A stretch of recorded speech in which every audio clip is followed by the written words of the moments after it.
On this episode of DC On Screen, Jason and I, we have seen the Aquaman. We'll do spoiler-free for the first few minutes, and we'll give you a good warning before we jump into what all happened in this film right after this. Are you struggling to conceive? You have options, and at Piedmont Reproductive Endocrinology Group, we'll make sure you have the guidance and support you need. PREG is known for individualized fertility care that's unique to every patient. We take the time to provide a reassuring and empowering experience because we believe that you deserve nothing less. Let us help you on your journey to parenthood. Visit us at pregonline.com to learn more. Get the guidance and support you need at Piedmont Reproductive Endocrinology Group. You think of Earth as a singular planet. In fact, it is anything but. For this is a story not of a universe, but a multiverse. where universes and planets, such as Earth, were replicated and mirrored across a vibrating, infinite plane. Some barely different from the next. Others drastically so. This is DC On Screen. Every week, Dave and Jason talk about the multiverse of DC properties on film and television. But be warned, if it's been officially released, you can expect they'll spoil it. Welcome into DC On Screen episode 520. Sure. I'm your host, David C. Robertson. This, my co-host, Jason Goss. Hi. We've seen Aquaman. Yes. All right, so let's get into some spoiler-free stuff. It's pretty damn good, wasn't it? Yep. 2 gills up. 2 gills up. Out of how many gills? Is it just... No, we said we're not going to rank them anymore. No, we're not trying to give it a number value here. Just those upset people. It's one happy fish. That's all. I thought it was really good. As I've stated on this show before, the let's chase the magical McGuffin around the entire movie kind of a film is not my thing. And I wasn't get here. It. I get it. It's not a particularly rewarding trope. It's not. But this was a fun movie. I do feel like also this, even if that's not the kind of thing that you enjoy, it did still do that. But even when they found the MacGuffin, there was some reward there. Mm-hmm.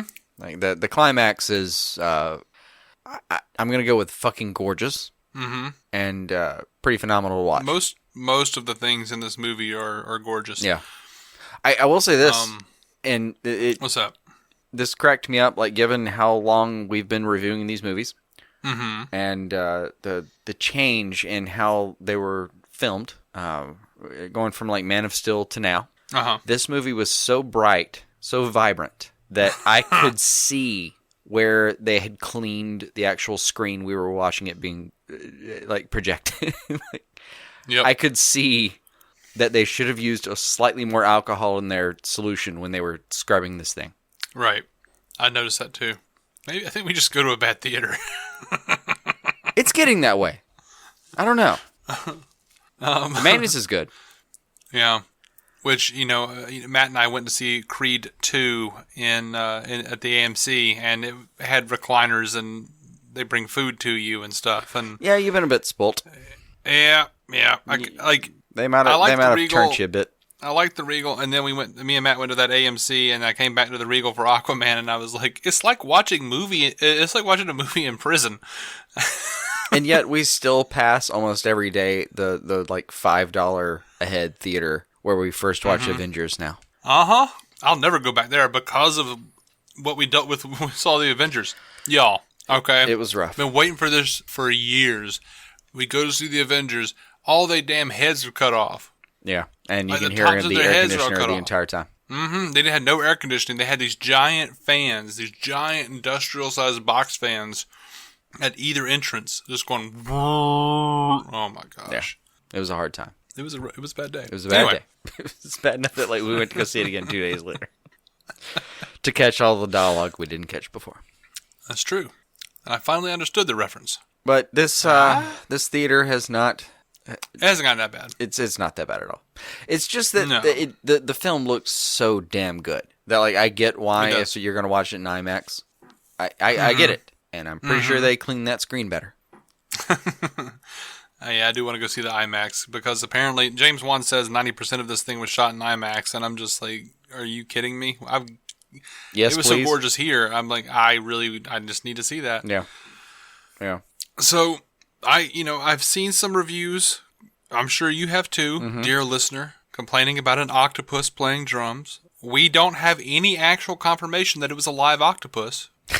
It could have been a mechanical. They're very technologically advanced. There's nothing that tells me they couldn't just put a mechanical octopus to play those drums. It could have been.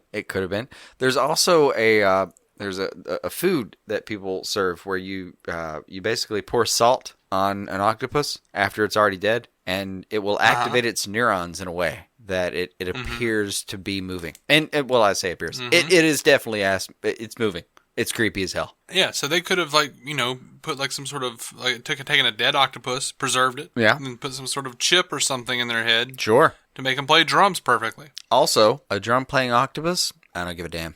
Yeah, I'm fine. This is not a deal breaker for me. I've seen a few reviews far say from the craziest thing we've seen in our genre of things we cover and talk about, no. People are riding sea dragons and fighting. Yes. Ichthyosaurs and shit. Like it's this is not the craziest thing that happens. Yeah. If you've seen any of the trailers, an octopus playing a few drums really shouldn't, be a red flag for you in any capacity. If that's the point where you walked out of the theater, I don't know how to have. I'm open to it, but I don't know how to have that conversation. I really don't know what we're going to talk about. I saw a couple of reviews talking about how there was no chemistry between the leads. Bullshit. There was plenty. God, they were. Every person there deserved to be there. Yeah. One negative thing I will agree with. Someone said that Willem Dafoe was wasted, and he was a bit. Okay. Anytime the film is not centered around Willem Dafoe, you've wasted him. If he's a supporting character at all, in any capacity, you didn't use him correctly. That's just he's that good. That's why. That's absolutely the case. I get why that's a critique, but I felt very rewarded by every time I saw him. His character's progression was fantastic. The things he got to see in his character were fantastic. Absolutely. I've seen a few people say things like Yahya Abdul-Mateen wasn't used enough. Well, you know what? He wasn't supposed to be. He was a secondary fiddle, man. He's coming. They're setting him up. We all know this. We all read the press. It's not even spoiler filled. He's being set up. They've been setting it up so that he could be around. By the way, great job. Really enjoyed what he did. Did a phenomenal job. Yeah. And his dad. Yeah, I agree. There is talk of wonky CGI. I'm not sure I agree with that. I'm not sure I disagree with that either. This is an incredibly hard thing for them to do. No one's ever done anything like this. And quite honestly, some of this underwater stuff, it didn't look... I mean, it was gorgeous. It didn't necessarily look what I would consider to be, real. But to be fair, when I have seen pictures of shit that is underwater, it don't look real to me. Yeah, it's rough. Some of those fish with lights and stuff on their heads, and even jellyfish. No, if you got a film that was practical underwater, it would have looked severely underwhelming. Oh, yeah. And there's a great bit in the movie, this is not a spoiler, where he's talking about how he can see underwater, how his eyes change, and how everything lights up. And they actually do the transition to, realistic looking underwater, and then from his viewpoint. So we're actually just seeing from, an Aquaman vision. Yeah, we're seeing Atlantean vision. Atlantean vision what it looks like under there. And it's gorgeous. The fact is, if to some extent we all miss practical effects, but... honest to God, after Jurassic Park, that was the climax to me. That was we've done everything we could possibly do. Computers are going to take over now. I mean, we had Twister around that area. So, yeah, it's going to be CGI. But this looked phenomenal for CGI. It was fascinating and gorgeous to watch. This cruise shouldn't be faulted for anything that happened, anything I saw today. It looked fantastic. There were segments of it where the CGI, people riding on sharks, people riding on the sea dragons, it actually looked like... Did you ever see The Life Aquatic? Yeah. It kind of reminded me of that because they were doing CGI, but they were obviously they were doing sort of this like ripple effect that almost looked kind of stop motion-y because, obviously they're underwater. Yeah. And it just reminded me of that a little bit, but I thought it was gorgeous. I thought it was really cool. It did the job of transporting me to another world. Absolutely. And I was invested in that world. Noah wasn't a huge fan of the McGuffin plot, but Amber Heard, Jason Momoa, they killed it. Yeah. Their chemistry was really good. They'll carry really you through solid. if you're not into let's go find a thing. I mean, Yeah. I don't know where the no chemistry thing is coming from. I don't know what to do with that.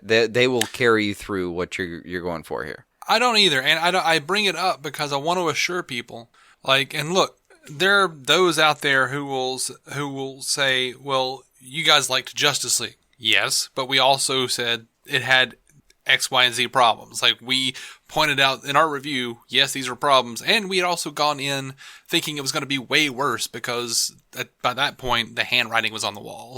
Yeah. Things done got tampered with, y'all. And there'd been a lot of hands in the cookie jar. Yeah. And, sue us, we actually wanted to enjoy the movie, and we enjoyed what we got, even though, yes, hell, we want the Snyder Cut. By the way, did you see this where Momoa said that someone had outright asked him if he wanted to see the Snyder Cut, and he was like, F yeah. Oh, yeah. Yeah, he's animated about it. It's Jason Momoa. He's animated about everything. Yeah, of course he wants to see it. And I'm excited. I might even bring this up on the news when we do it next, but whenever that is. And he's not the only one. There's a lot of the cast has expressed the same thing. We're not there. He said, Momoa, they asked him about Cavill again, and he said, oh, no, I just talked to him last night. He's not giving up Superman. He's still Superman. No. Yeah. Cavill, yeah. He's going to die on that hill. I really believe that. So Momoa's just spilling all the tea. He's like, nah, girl, he's still Superman. Yeah. He's still Superman. I just talked to him last night. Despite I enjoyed this movie. Definite news from 4 months ago. But anyway, we'll do with that later. Absolutely. We'll get back into our we hate clickbait rants later. Yeah. Patrick Wilson, I dig that dude. Happy to see him here as Orm. Thought he did a fantastic job. Yeah. That guy has done nothing but elevate DC properties in the time that he's been in. Mm-hmm. And I would agree with that. Here's the crazy part. Like, you see a character like Night Owl and you think, that feels kind of cliche and weird. And then he killed it, man. He did a great job in Watchmen. And you feel, like, at the same time, you see a character like Ocean Master and you think, how is someone going to make something like Ocean Master make sense for me? Yeah, and he still I will say I enjoyed his take on Ocean Master. Made me care more about that character than I ever have, honestly. Short of Young Justice, that was something, but sure, this was better. Yeah, it was better. I mean, well, up until this point, the most I've cared about him is in Brave and the Bold when Arthur was reading him. Oh yeah, that was a good one. Settle in, brother. There may be a nod to that now that I think about it. Yeah, there might be. See, I'm trying to get through whatever I can without spoiling anything. We might have to get to the spoiler section. I think it's not. We saw the Amazon Prime advance showing. Yeah, guys, you've absolutely got to go out and see this thing. Yeah, absolutely, you've got to see this thing when it comes out on Thursday, on the 20th. Yeah, because Friday night midnight is now Thursday at 7:00. That's a thing. Mm-hmm. For first showing. Just do yourselves a favor. How Black Friday happens 2 days before Thanksgiving. Exactly.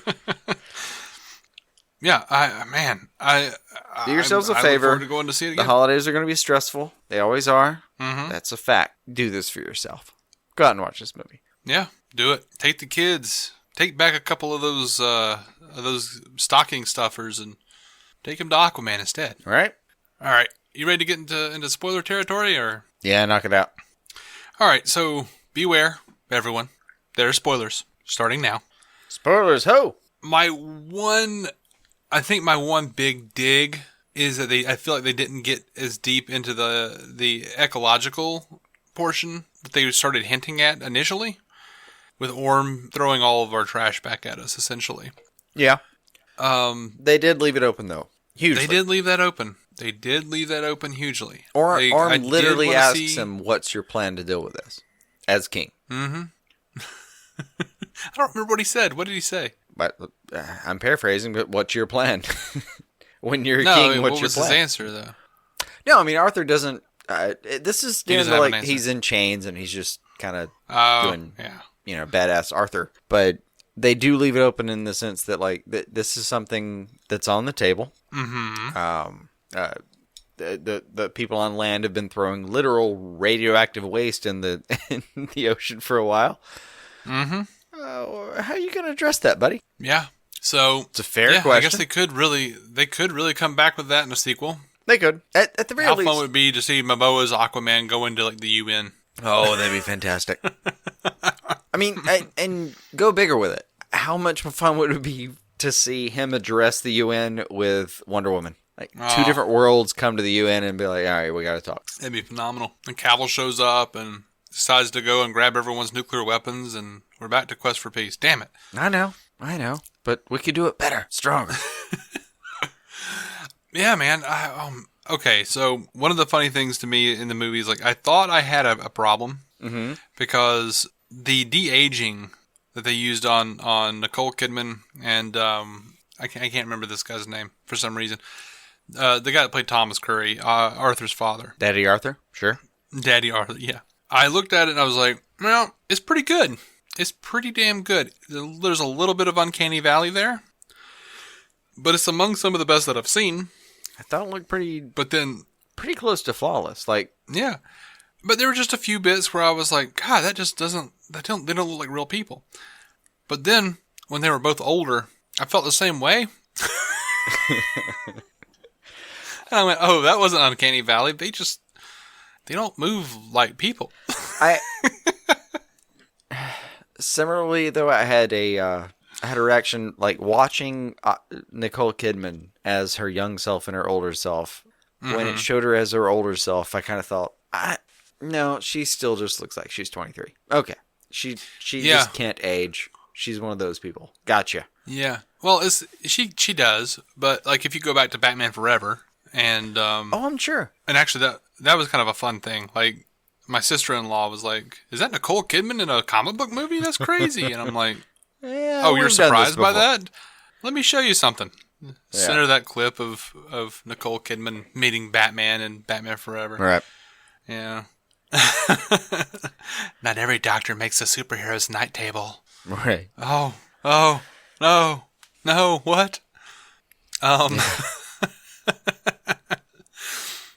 Yeah, like, I think that probably, like, she just had a little more baby fat on her. Like, you could tell she was, like, 30 or 25 back then.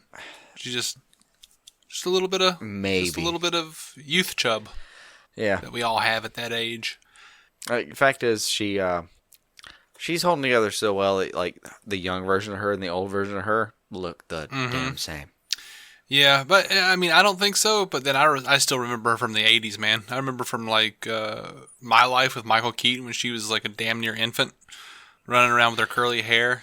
I don't remember that at all. But I'm going to go with good for you, ? I'm not sure it's good or bad for me. I just remember that. Exactly. Yeah, that's neither here nor there, man. I don't know why we even talking about that. Overall, I think they did a great job with the de-aging. And on top of that, I thought they did a fantastic job with like how people looked underwater. Yeah. And that was something that was a concern in the first trailer. Uh-huh. I mean, I was excited by the first trailer, but just looking at it, yeah, like especially the moment when like Orm takes his helmet off. Just looking at Patrick Wilson underwater, yeah, it did look a little unfinished. It did, and it looked fantastic in this movie, do you know? Yeah, I mean, there are spots where it looks a little weird, but I think it's just because it looks a little weird. Like, they have a ripple effect on it because they're underwater. And it should look slightly off. I think that's kind of important here. Like, it shouldn't look like a bunch of normal people underwater. And they made a point in the movie to, like, especially when Mira flexes her powers and creates a little air pockets of you know, our environment. They look like themselves just drenched in water. Like, it looks like somebody brought in buckets of water and, threw it on Patrick Wilson when he's inside, or Momo when he's inside. But it does look different, and I appreciate that. Yeah, it definitely does. I did notice what James Wan was talking about in interviews, though. Their voices do sound just a little distorted underwater. There's a bit of a like reverb, I think. Lundgren is Nereus. He did a great job. I realize that all of these things are things I could have said in the spoiler-free review. Honestly, there aren't there's not like a whole lot of meat for spoilers. Like, we know what this film is. Like, he's looking for a McGuffin. We know he's going to get the McGuffin. He's supposed to be the king of Atlantis. He becomes the king of Atlantis. There is actually one big spoiler. We know he's going to be the king of Atlantis, and he's going to get the trident and the costume and everything else. We don't know he's going to get like the pet Kraken. Dude, what the hell was that about? I don't know. Like, but that was like, I don't know if you heard me. Like, at a certain point in the movie, like, I had to get up and run and go pee. Yeah. I came back, and, it was mostly during a segment that I'd already seen in the trailers, so whatever. I missed a little bit. Jason filled me in, but I'm sorry, I failed you guys. You had I had to come back. During a 2.5 hour film about water? Shame on you. Yeah, I know. Bastard me. Right. I come back, and I'm just like, you know what? I had to climb over, like, several people to get out, and I'm just gonna sit down here for the rest of this film. And I'm not sure you could hear me, but when that freaking Kraken comes out of the ocean, and I was like, I saw that they had a Kraken kaiju. Yeah.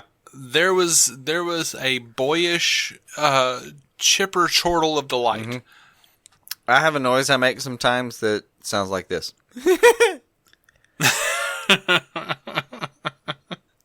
don't know, but whatever I did was really loud, and I felt really self-conscious about it after I did it. I don't think anyone in that theater actually minded at all. Like, when this film finished, when it's literally like Aquaman in his full costume rising above the water and full framing, and they do a freeze shot. Man, everyone in theater clapped. Yeah, we had a good crowd, too. Yeah, it was a good crowd. Everyone was laughing at the appropriate times. There was a woman next to me who kept laughing at all the inappropriate times. But can't account for everything. You know these people who are just like, oh, ha, ha, ha, ha, just everything. It's like there was a gun. A person picked up a gun. That's all that happened. Yeah. Sometimes. But yeah, like we had a good crowd. What were you about to say? It was. No, like sometimes you just don't. You can't always understand what the hell people are thinking when they're watching a movie. But this one made sense. Like, a lot of the people around me were super happy, especially when he goes into the trench, or they go into the trench. Mm-hmm. I heard somebody next to me. I think at this point you had already kind of separated. I think you had actually gone to pee. Yeah, I remember the scene in the trench. I was down there watching it. But up in my world, someone actually said, "Oh, I know they're about to die, but that's beautiful."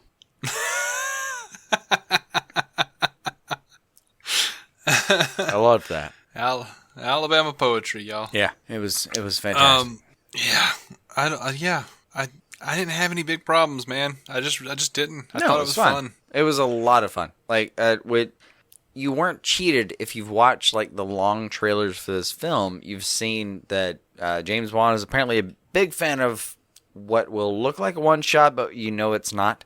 But it still feels like a long action scene. That's a lot of fun to watch. Yep. Honestly, like the action scene in this movie, like even in the first 4 minutes or so, when Atlanta defends herself from the freaking man, like from that point on, you're thinking, "Oh Lord, this is going to be a fun movie to observe." You know? Yeah. Oh man, at the end where I'm trying to be a little quiet because my wife hasn't seen the movie; she wants to, but. At the end, where we're doing the bookend, because the movie starts off, with him doing the monologue about how his parents, it's the voiceover. Their love should have never been. Yeah. At the bookend, at the end, when he's talking about how their love saved the world, and like she shows up, like his dad's been walking down this pier every day, sunrise, just hoping she comes back to him somehow, even though he believes she's dead. Oh yeah. As she shows up, like. Dude, I cried. Oh, yeah. Like, it got me. Yeah. Yeah. It did it a few times. I mean, I do love the tone of this movie where, like, one of my favorite parts is when he's talking to this sea creature that is, you know, the dominating sea creature that no one's ever been able to defeat.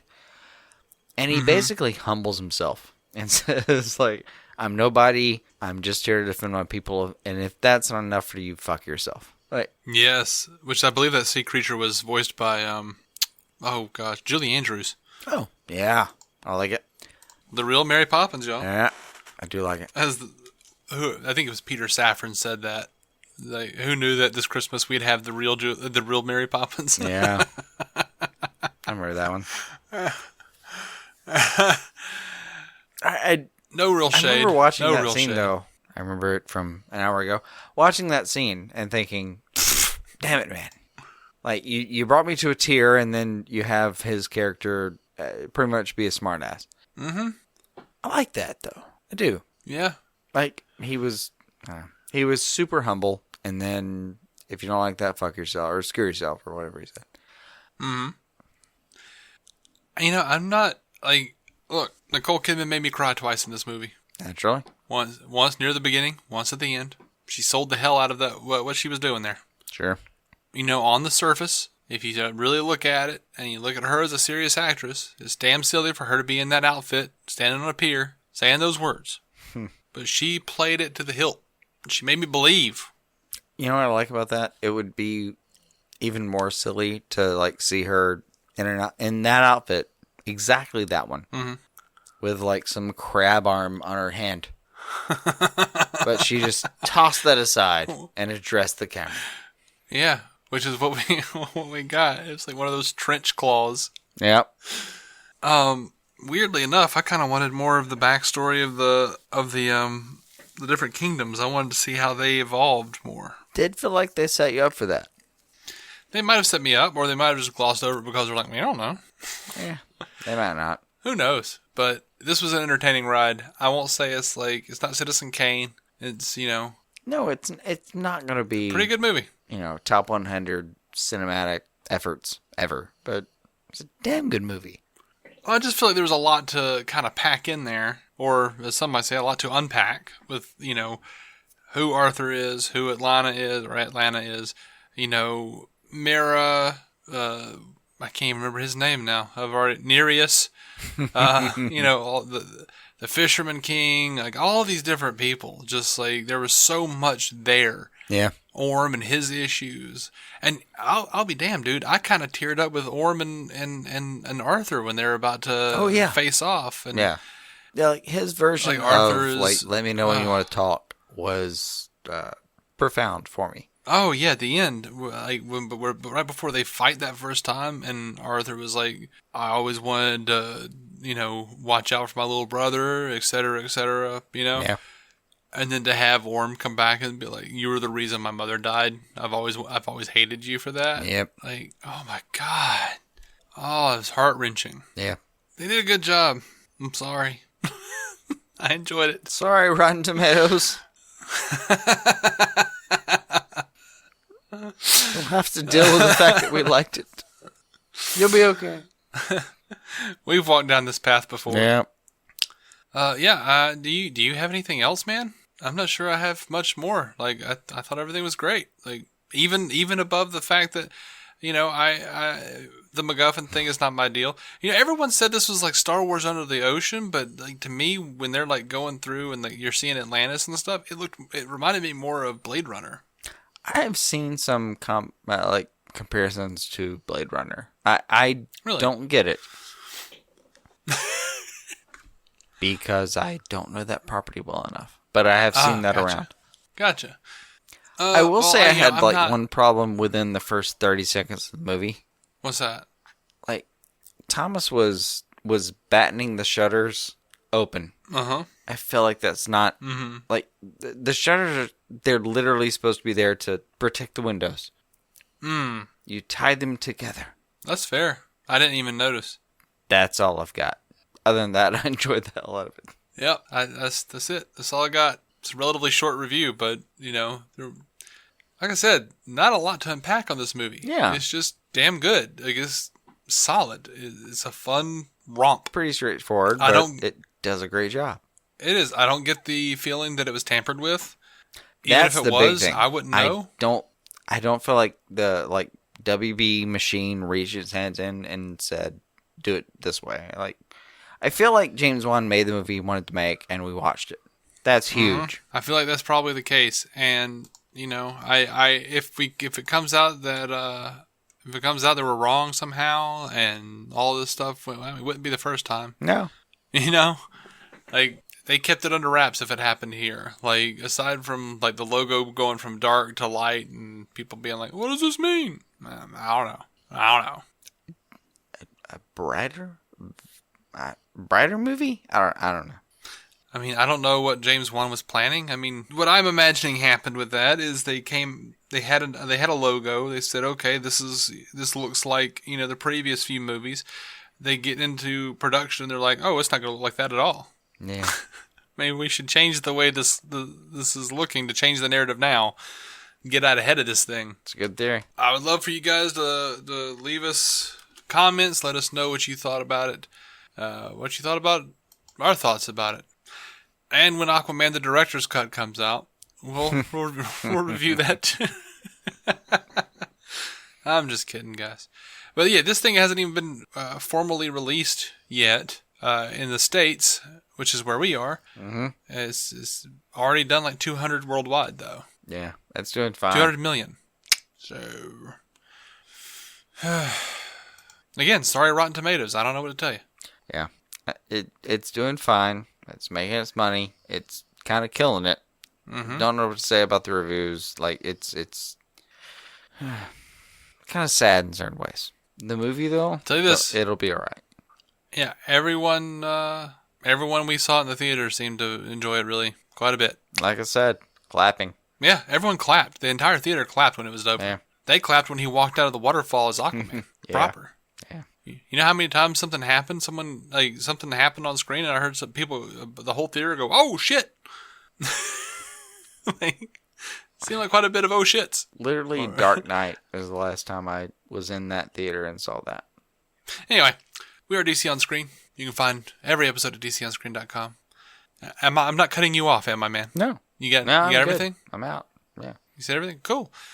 Sorry it wasn't a very long review. Again, you know, it wasn't a whole lot to unpack. Maybe upon subsequent viewings, there'll be more to talk about. And I'm sure as I, you know, sour on the movie, as I am wont to do, I will have more things to say about it later in future episodes. But if you subscribe to us, you're going to be getting more stuff. We're going to be talking about the Elseworlds crossover tomorrow. We're talking about that. All right. And, good Lord. Next week we've got the Titans finale. Yeah, it's so good. We'll get to talk about all the Titans, which is the best DC show that's ever been, live action DC show that's ever been on the air. It just is. I'll stand by that. Yeah. It just is. Anyway, y'all keep safe and beware of giant waves of trash, and go see Aquaman and keep some DC on your screen. I love you. Love us back. We need it. I'm gonna stop the recording now. This is awkward. You get it? Yep. 4 and 2 got it. Okay. Well, that's nice. Mm-hmm. Ooh. Oh, it's like Star Trek. The even ones were the good ones. I hold that is not necessarily true.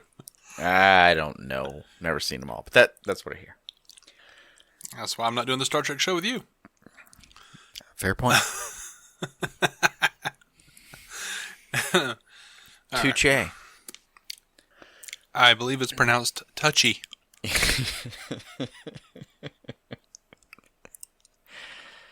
Yeah. That's why I like talking to you. You knew that's where I was going with it. Our opening narration was from Dan Jurgens' The History of the DC Universe, Part 3 of 10, as featured in DC 52, Week 4. It was performed by me, David C. Robertson. Intro music by Jason Goss and Michael Shackelford. Michael's band, Future Elevators, could be found on Spotify or future-elevators.com. Our introduction was performed by Effie Oppelders of the fantastic podcast Stealing the Remote, which lives on SoundCloud. It can also be found on iTunes and Stitcher.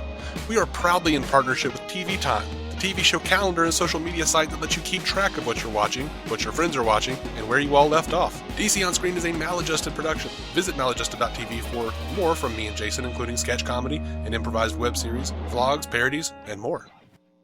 Are you maladjusted?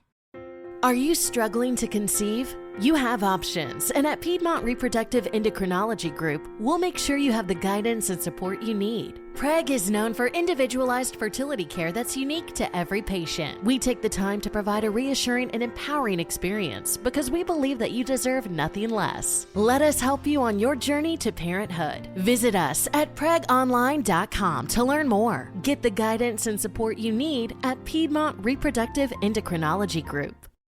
We all love the low country lifestyle, which is why we should do our best to protect it.